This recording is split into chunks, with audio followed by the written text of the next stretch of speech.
ጆን ዳንኤል የሰራሁትን ስራ ዞር ብዬ ሳየው ያሳፍራል አለ። ያሳፍራል። ከዚህ ልጅ ንግግር ብዙ የምንማራቸው ነገሮች አሉ። ሰውን ከነነፍሱ ዘቅዝቀን የገደልን ሰዎች የሰራነውን ስራ ዞር ብለን ስናየው ያሳፍራል።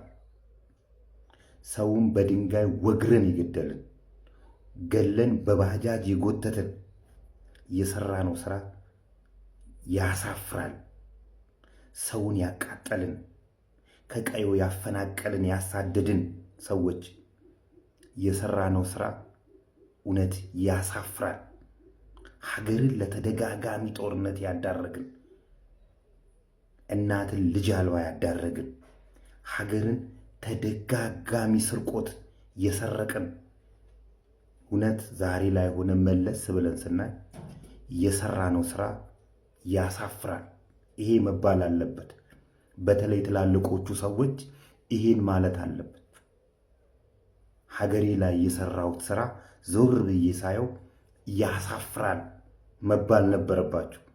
ዛሬ ላይ እንደገና ለሌላ ጦርነት፣ ለሌላ ስቃይ፣ ለሌላ ችግር፣ ለሌላ ስደት፣ ለሌላ መፈናቀል ስትዘጋጁ ያሳፍራል የምትለው ቃል እዚህ ጋር ባትተናነቃችሁ ከህሊና ባርነት ነፃ በወጣችሁ።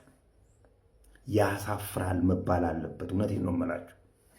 ሀገራት፣ የትኛውም የዓለም ሀገራት መለስ ብለን ስናያቸው የጦርነት ታሪክ አላቸው። ከተዋጉ በኋላ ግን ያደረጉት ነገር ስለሚያሳፍር ወደዛ አልተመለሱበትም።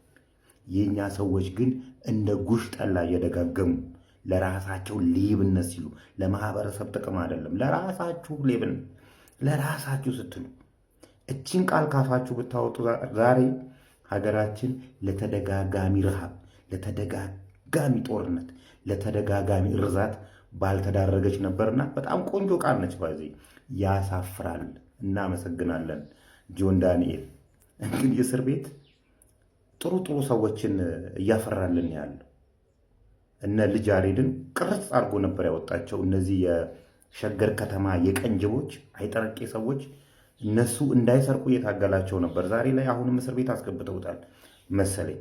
እና አንዳንድ ጊዜ እንደዚሁ እዚህ አካባቢ እንደዚህ ባታጠፉም ትንሽ እስር ቤት መቆየት ያለብን ሰዎች አለን። እውነቴን ነው የምላችሁ፣ እንዲሁ የምንንቀሸቀሽ ሰዎች። እና ጆን ዳንኤል ይህን ስለተናገርክ እናመሰግናለን። ፐርሰናሊ እኔ አመሰግናለሁና ትላልቆቻችሁ ሰዎች፣ በተለይ ፖለቲካ አካባቢ የምትሯሯጡ፣ በተለይ ሌብነት አካባቢ የምትሯሯጡ ሰዎች ለራሳችሁ ለልጆቻችሁ ስትሉ የሰራሁት ስራ ያሳዝናል መባል አለበት።